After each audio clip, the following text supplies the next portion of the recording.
이제 막 블로그를 시작하는 분들이라면 단가가 높은 글은 경쟁이 심하고 이런 글을 앞세워서 돈을 벌기보다는 우선 디테일한 글을 먼저 앞세우고 단가가 높은 글을 슬쩍 밀어넣는 방법으로 글을 쓰는 게 좋습니다.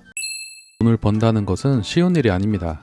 글을 작성하는 것 또한 기술의 영역이기 때문에 감정이 없는 텍스트로서는 잘 설득을 해야겠죠.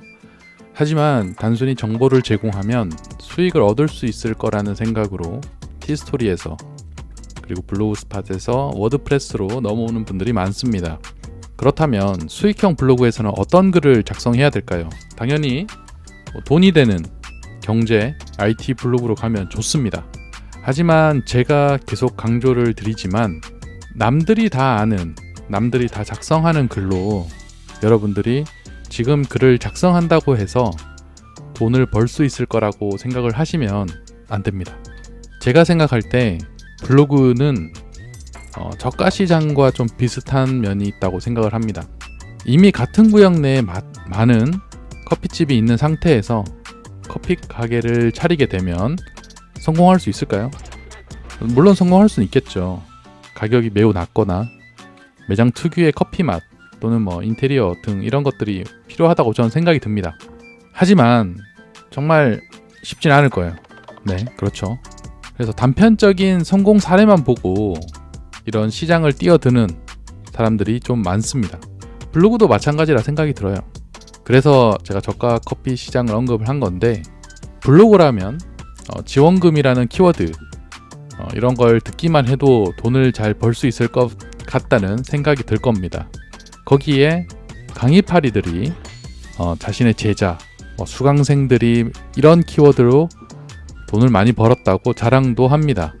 이런 경우는 거의 상위 1%에 속할 사례들이고 그리고 자세히 들여다보면 지속 불가능한 키워드로 돈을 벌었다는 것을 알 수 있습니다. 만약 온갖 지원금으로 수익을 얻을 수 있다면 직원을 채용해서 본인이 돈을 다 벌겠지 왜 알려줄까요?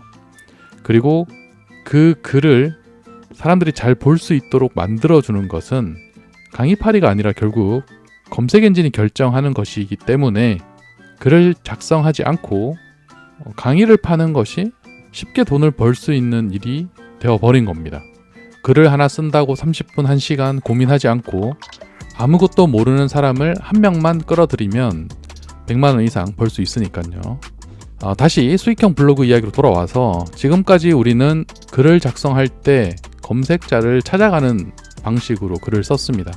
지원금이라는 그런 광고지를 가지고 여기저기 다니면서 링크도 남기고 연관 검색어도 맞춰서 글을 작성하고 그랬죠. 하지만 우리의 수익은 0.1달러, 0.2달러, 1달러 이 정도 수준밖에 나오지 않았습니다. 왜냐하면 이런 키워드들은 이미 고수들이 장악한 상태이기 때문이죠. 그래서 제가 지난 영상에서 말씀드렸다시피 정보성 키워드, 경험 키워드를 명확히 구분하라고 말씀을 드렸습니다. 공장처럼 찍어내는 고수들을 이기는 방법은 경험적인 요소가 결합되면 충분히 붙어볼만 합니다. 롱테일 키워드 아마 들어보셨을 겁니다. 저는 처음 블로그를 할 때 이 롱이라는 단어가 들어가길래 오래 가는 키워드인가? 이런 생각도 했었습니다. 근데 틀린 말은 아니지만 좀 더 디테일하게 글을 작성할 필요가 있습니다. 제가 지난 영상에서 황금 키워드랍시고 판매했던 전자책 안에 있었던 그 키워드 연말정산이라는 키워드를 보면 그냥 연말정산 신청, 조건 이렇게 검색하는 분들도 계시겠지만 연말정산, 인적공제, 자녀 나이 이렇게 키워드 4개가 조합된 거 혹은 연말정산, 대학생, 자녀, 인적공제 이런 식으로 3개에서 4개 정도 조합된 키워드들이 굉장히 많습니다. 이렇게 디테일하게 들어가게 되면 진짜 정보를 얻고 싶은 사람들이 검색해서 들어오기 때문에 내 글에 집중하게 되고 체류 시간이 늘어나면서 상위 노출도 잘 되겠죠. 그러면서 광고도 클릭할 사람들이 많이 들어오게 되는 겁니다. 그냥 연말정산 인적공제라고 검색하는 것보다 저런 키워드로 검색하는 사람들의 니즈는 폭이 굉장히 좀 좁죠.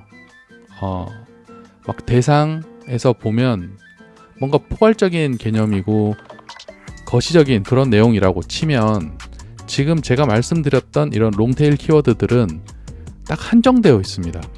그 정보를 찾고자 하는 사람이 필요로 한 정보는 딱 정해져 있어요.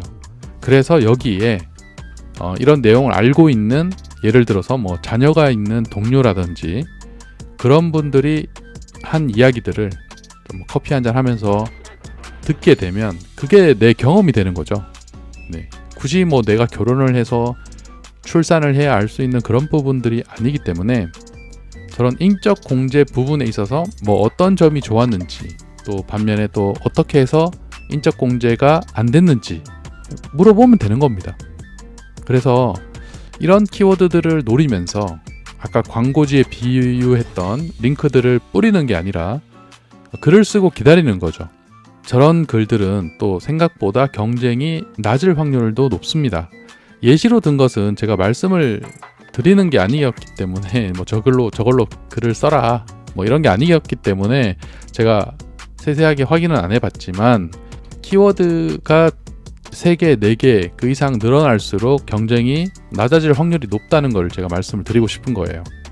그래서 이런 키워드를 통해서 검색자가 답답함을 해소시킬 내용들이 충분히 들어있는 글이라면 이제 비로소 그 안에 제대로 된 광고지를 넣어두는 겁니다.